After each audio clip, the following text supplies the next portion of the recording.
আসসালামু আলাইকুম, সবাই কেমন আছেন? আশা করি সবাই ভালো আছেন। ফেসবুকের ভাই বন্ধুরা সকলে কেমন আছেন? আলহামদুলিল্লাহ সবাই, আশা করি সবাই ভালো আছেন। যাক গেল, তো আমরা যে টেল্লাই আসছি আর আমরা অনেকে আশা করি আমরা বাংলাদেশের খেলা দেখবো, অনেক আশা করি আমরা যে আমরা খেলা দেখতে যাবো, স্টেডিয়ামে যাবো, কাছে কিনা রইলে। কিন্তু এই সোদা নিরুতা করে খেলা দেখলে আজ একটা মন চায় না। মাদার সোদা বলে এই কতটুকু জায়গা থাকলে স্টমে হিট আউট হইতো না, এটা না জানি। যাইতে যাইতে একদম স্টমের সমুদ্রের ভিতরে যাই, ছক্কা মারতে গেছে। যাক, ছক্কা হয়েছে, ওই কিরবো লাস্টে দেখছি কি হিট আউট। আলারা পুরা 20 ওভারে মাঝে 165 রাউন্ড লইতে পারে না। হ্যাঁ, এদের খেলা টিকিট কাটি, এদের খেলা টিকিট কাটি খেলা দেখতে যাই, আর এরা আমাদের ট্যাগারে কোনো ইয়ে করে না।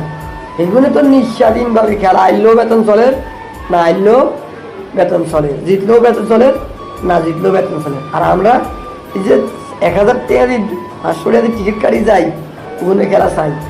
এই সুদানের উত্তা বলে খেলা ইয়ে। হ্যাঁ, ওয়েস্ট ইন্ডিজ আইলে ওয়েস্ট ইন্ডিজের লগে কত ম্যাচ হারে না, যাইলে হারে না, আইলে হারে না, আফগানিস্তানের লগে না, ওই দলকের লগে হারে, জিম্বাবুরে কোবাই তো হারে। এটি কোনো খেলা হইলো? শুক্রবারে মনে করছি অফিস বন্ধ আছে, যাবো সাগরিকা স্টেডিয়ামে খেলা চেতন যাবো। অন্ত আর মনে টানে না, কি করা যায়। তো আপনারা ব্যাগ ও মায়ের দোয়াটি মিলে দোয়া করবেন যেন হেতারা ভালো ভালো করি, বাকি 2 ম্যাচও হেতারা হোয়াইট ওয়াশ হইতে পারে। এই আর সবাই আসসালামু আলাইকুম।